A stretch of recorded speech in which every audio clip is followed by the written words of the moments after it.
where a jury found tech giants Meta and Google liable for failing to warn its users about the dangers of their social media platforms. We found the two companies harmed a young user with design features that were addictive. ቲክቶክ፣ ዩቲዩብ እና ኢንስታግራም ለሱስና ለጭንቀት በሚያጋልጥ ዲዛይን ሆነ ተብለው መዘጋጀታቸው አሁን ምስጢር መሆኑ አብቅቷል። በፍርድ ቤት የተረጋገጠ ሐቅም ሆኗል። የ20 ዓመቷ ኬሊ ተሞክሮ ለዚህ ሕያው ማሳያ ነው። ገና በ6 ዓመቷ ዩቲዩብን በ9 ዓመቷ ደግሞ ኢንስታግራምን መጠቀም የጀመረችው ኬሊ በአጭር ጊዜ ውስጥ በማያልቅ የገጽ ንባብ፣ ስክሮሊንግና በውበት ማሳመሪያዎች ፊልተርስ ተጠልፋለች። በቀን እስከ 16 ሰዓታት በመተግበሪያው ላይ እያሳለፈች እዚያ ላይ ካልሆንኩ የሆነ ነገር የሚያመልጠኝ ይመስለኝ ነበር ስትል የሱሱን ጥልቀት መስክራለች። ዩሱስ ለጭንቀት፣ ለድብርት እንዲሁም ለሰውነት ቅርጽ ጥላቻ ዳርጓታል። በኢትዮጵያም ቀላል ቁጥር የማይባሉ ታዳጊዎች የዚህ ሱስ ሰለባ በመሆን ከእውነተኛው ሕይወት ተለይተው በዲጂታል ዓለም ላቦራቶሪ ውስጥ የሙከራ ዕቃ እየሆኑ ነው። ይህንን ግፍና ኩባንያዎቹን ድብቅ አጀንዳ ለመጀመሪያ ጊዜ በአደባባይ የረታው ታሪካዊ የሕግ ውሳኔ ግን ለወላጆችና ተከራካሪዎች አዲስ ተስፋን ይዞ መጥቷል። ተጠያቂነት መጥቷል ተብሎ የተበሰረበትን ይህንን ሰፊ ዘገባ ዝርዝር ይዘቱን እንደሚከተለው እናቀርባለን። አብረን እንቆይ።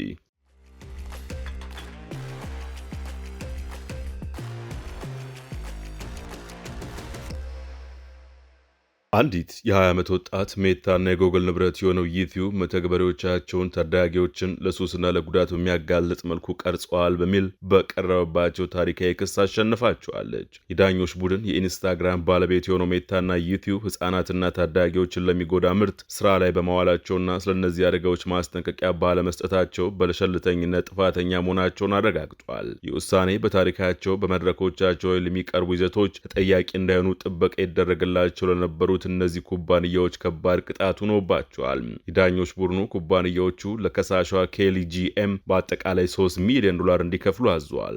ኬሊ በሰጠችው ምስክርነት ገና በአፍላ ዕድሜዋ የጀመረችው የማህበራዊ ሚዲያ አጠቃቀም ለዓመታት ሕይወቷን ተቆጣጥሮት እንደነበርና ለጭንቀት፣ ለድብርት እንዲሁም ለሰውነት ቅርጽ ጥላቻ ለተባሉ የአእምሮ ጤና እክሎች እንደዳረጋት ገልጣለች። በተጨማሪም የዳኞች ቡድኑ ሜታና ዩቲዩብ ሌላ $3 ሚሊዮን የቅጣት ካሳ እንዲከፍሉ ወስኗል። ከውሳኔው በኋላ የከሳሹ አሸናፊ ጠበቃ ማርክ ላኒየር የቅጣት ካሳውን ዳኞቹ በቴክኖሎጂ ግዙፍ ኩባንያዎች አሰራር ያላቸውን ተቃውሞ የሚገልጹበት አጋጣሚ እንደሆነ ገልጸዋል። ይህም ጥፋትን ለመቅጣት ብቻ ሳይሆን ወደፊት ተመሳሳይ ድርጊቶች እንዳይደገሙ ለማድረግ እንደሆነ ተናግረዋል። አክለውም እያወቁ ነበር ያደረጉት፣ ኢላማ ያደረጉትንም ሕፃናትን ነው ብለዋል። የጠበቆቹ መግለጫ አክለውም ለዓመታት የማህበራዊ ሚዲያ ኩባንያዎች ሱስ የሚያስይዙና አደገኛ የሆኑ የንድፍ ወይም ዲዛይን ባህሪያቸውን በመደበቅ ሕፃናትን ኢላማ በማድረግ ትርፍ ሲያጋብሱ ቆይተዋል ብለዋል። የዛሬ ውሳኔ ከዳኞች ቡድን ወደ መላው የቴክኖሎጂ ኢንዱስትሪ የተላለፈ ህዝብ ውሳኔ ነው። ተጠያቂነት መምጣቱን የሚያበስር ነውም ብለዋል።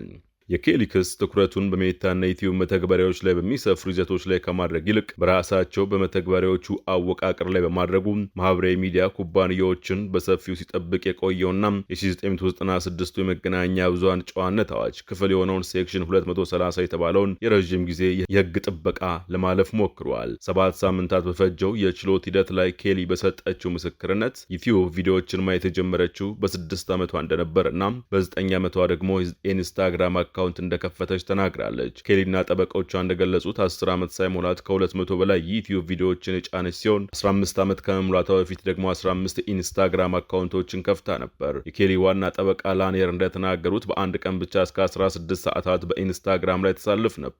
ኬሊም ሁልጊዜ እዛው ላይ መሆን እፈልግ ነበር ስትል ተናግራለች። እዚያ ላይ ካልሆንኩ የሆነ ነገር የሚያመልጠኝ ይመስለኝ ነበር። ይህ የመጀመሪያ የሆነው ውሳኔ ለማህበራዊ ሚዲያ ኩባንያዎች ወሳኝ የተጠያቂነት ወቅት መሆኑን አመልክቷል። ይህም ገና ጅምር ነው። ሜታ፣ ዩቲዩብ፣ ቲክቶክ እና ስናፕ ከግለሰቦችና ከቤተሰቦች እንዲሁም ከትምህርት ቤቶችና ከክልል ጠቅላይ አቃቤ ሕግጋት በሺዎች የሚቆጠሩ ክሶችን እየተጋፈጡ ናቸው። አንዳንዶቹ በሚቀጥሉ ዓመት ለችሎት የሚቀርቡ ሲሆን እያንዳንዱ ክስ የተለያየ ባህሪ አለው። ሆኖም ረቡዕ ዕለት የተሰጠው ታሪካዊ ፍርድ ወደፊት ምን ሊመጣ እንደሚችል ፍንጭ ሊሰጥ ይችላል። በታሪክ ከፍተኛ የፍርድ ቤት ክስ ተሸንፎና ከባድ ቅጣት ተጥሎባቸው ነገር ግን ምንም ሳይሆኑ በሰላም የቀጠሉ ኩባንያዎችን መመልከት የተለመደ ነው። ይሁንና እነዚህ ክሶች ብዙውን ጊዜ በኩባንያዎች ውስጥ ለውጦችን ያስከትላሉ። ለአብነት ያህል በምርት ግብዓቶች ወይም በአመራረት ሂደት ላይ፣ በብዙ ሁኔታዎች ደግሞ ተከታታይ የህግ ጫናዎች ባህላዊ ለውጦችን በማምጣት ደንበኞች ከእነዚህ ኩባንያዎችና ምርቶቻቸው ጋር ያላቸውን ግንኙነት እንዲቀይሩ አድርገዋል። ይህ በሎስ አንጀለስ የሚገኝ ዳኞች ቡድን ረቡዕ ዕለት ያስተላለፈው ውሳኔ ሜታና ዩቲዩብ መድረኮቻቸው በወጣቶች ላይ አደጋ እንደሚያስከትሉ እያወቁ ለአንዲት ወጣት የአእምሮ ጤና መታወክ ተጠያቂ ናቸው ሲል ወስኗል። ይህ ፍርድ የመጣው ለዓመታት ከወላጆች ከተከራካሪዎችና የኩባንያዎቹን የውስጥ ምስጢር አጋላጮች ሲሰነዘር የነበረውን ስጋት ተከትሎ ነው። ቲክቶክ እና ስናፕ ግን ጉዳዩ ለችሎት ከመቅረቡ በፊት በስምምነት እንዲቋጭ አድርገዋል። በሎስ አንጀለስ የተሰጠው የገንዘብ ቅጣት ውሳኔ ለካሳና ለቅጣት ተብሎ የተወሰኑ ድምር $6 ሚሊዮን እንደ ሜታና ጉግል ላሉ ግዙፍ ኩባንያዎች በጣም ትንሽ ክፍያ ነው። ከዚህም በላይ ኩባንያዎቹ በውሳኔው ላይ ይግባኝ ለማለት አቅደዋል። እንዲሁም ወደፊት የሚመጡ ሌሎች ክሶች በተመሳሳይ ሁኔታ ይጠናቀቃሉ የሚል ዋስትና የለም። የሜታ ቃል አቀባይ በተሰጡት መግለጫም የታዳጊዎች የአእምሮ ጤና እጅግ ውስብስብና ከአንድ መተግበሪያ ጋር ብቻ የሚያያዝ አይደለም ሲሉ ለመከላከል ሞክረዋል። አክለውም እያንዳንዱ ክስ የተለያየ በመሆኑ ራሳችን በጽኑ መከላከላችንን እንቀጥላለን፣ ታዳጊዎችን በኢንተርኔት ዓለም በመጠበቅ ረገድ ባለን ታሪክም እንተማመናለን ሲሉ ገልጸዋል።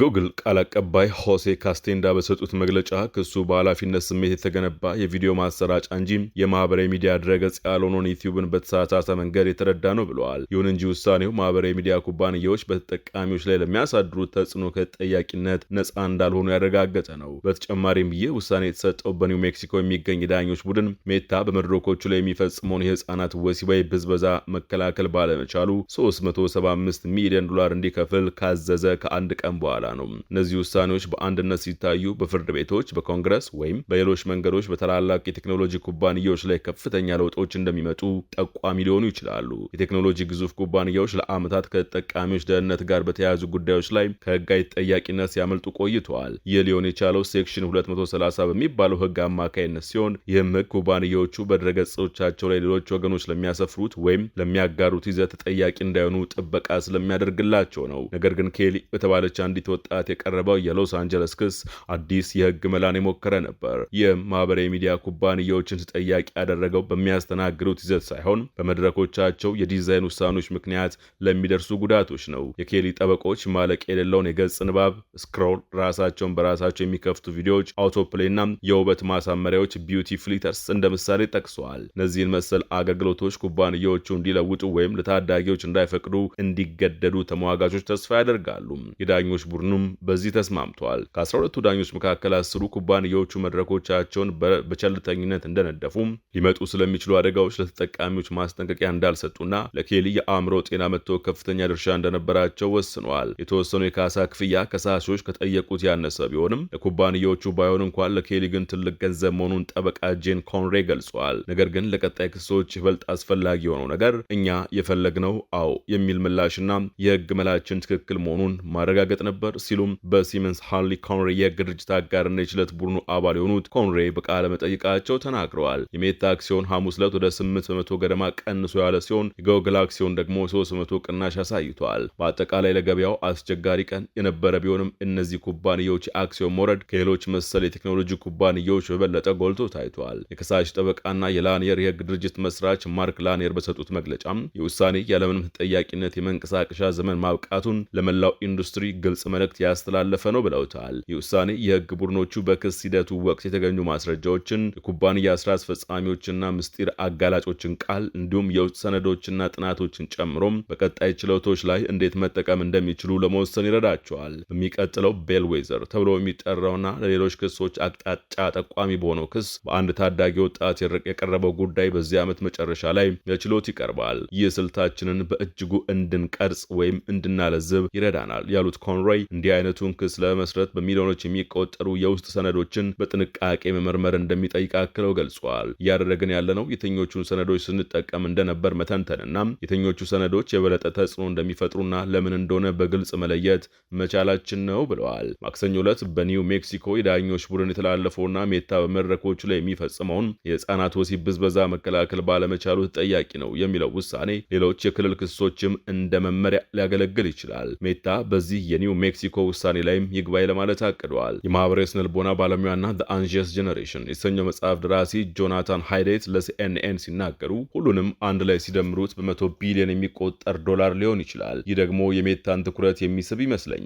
ምናልባትም ባህሪያቸው እንዲቀይሩ ሊያስገድዳቸው ይችላል ብለዋል። የቴክኖሎጂ ግዙፍ ኩባንያዎች ለወጣቶች ደህንነት መጠበቂያ በሆኑ የቴክኖሎጂ ባህሪያት ላይ ቀድሞውኑ ከፍተኛ መዋዕለ ንዋይ ማፍሰሳቸውን ቢከራከሩም አንዳንድ ባለሙያዎች አሁን እየታየ ያለው የህግ ጫና ታላላቅ የትንባሆ ኩባንያዎች ታሪካዊ ውድቀት ጋር እያነጻጸሩት ነው። ቀድሞ የፌዴራል አቃቤ ህግ የነበሩት ኒያማ ራህማኒ በኢሜል በላኩት አስተያየት እንዲህ አሉ።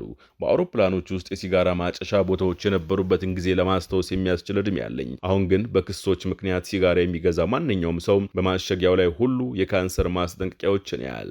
አክለውም የረቡዕ ዕለት ውሳኔ ለዚህ መሰል ትልቅ ለውጥ መነሻ ሊሆን እንደሚችል ገልጸዋል። ምንም እንኳን የህግ ክርክሩ ረዥም ጊዜ ሊወስድ የሚችል ቢሆንም ተሟጋቾች ይህ ውሳኔ ሌሎች ለውጦችን እንዴት ሊያፋጥን እንደሚችል ቀድመው መመልከት ጀምረዋል። የ17 ዓመት ልጇ ኮኮ ከሞተች በኋላ ፓረንትስ ራይዝ የተሰኘውን ግብረ ሰናይ ድርጅት የመሰረተችው ጁሊያና አርኖልድ ረቡዕ ዕለት በሎስ አንጀለስ ፍርድ ቤት ደጃፍ እንዲህ አለች። ይህ ውሳኔ ለዓመታት ጣራ ላይ ወጥተን ስንጮህበት የነበረውን ጉዳይ ሙሉ በሙሉ ያረጋገጠልን ነው። ይህ የረዥም ጊዜ ትግል እንደሆነ እናውቃለን። አሁን በእጃችን ባለው ማስረጃና በዚህ የፍርድ ቤት ውሳኔ ወደ ዋሽንግተን ዲሲ እናመራለን።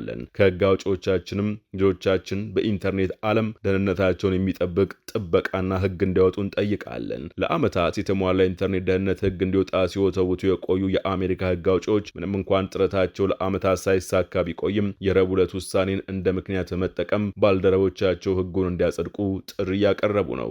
ሴናተር ሪቻርድ ቡሎመንታል የታዳጊዎች የኢንተርኔት ደህንነት አዋጅ እንዲጸድቅ ባቀረቡት መግለጫም የሜታ ዋና ስራ አስፈጻሚ ማርክ ዙከርበርግን ፍላጎት ማስፈጸሙን የሚቀጥል ማንኛውንም የኮንግረስ አባል ይህንን ውሳኔና ህሊናው እንዲመለከት አጥብቄ አሳስባለሁ ብለዋል። ከዚያው ድረስ ግን ከነዚህ ክሶች የሚመጡት መረጃዎች ቤተሰቦችና ታዳጊዎች ራሳቸው ለማህበራዊ መገናኛ ዘዴዎች ያላቸውን አመለካከት እንዲቀይሩ ሊያበረታቷቸው ይችላሉ።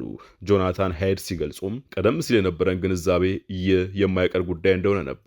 ይኸውም ምን ማድረግ ይቻላል፣ ልጆቹ እዛው ላይ ናቸው፣ ቴክኖሎጂውም መጥቶ አይሄድም የሚል ነበር። አሁን ግን በድንገት ሁላችንም ቆይ ይህ ለልጆች ጎጂ መሆኑን ሁሉም ተስማምተዋል። ታዲያ ለምንድን ነው ለልጆች የምንሰጠው እያለን ነው ብለዋል። የዛሬው ጥንቅር በዚሁ ተጠናቀቀ። ጤና ይስጥልን።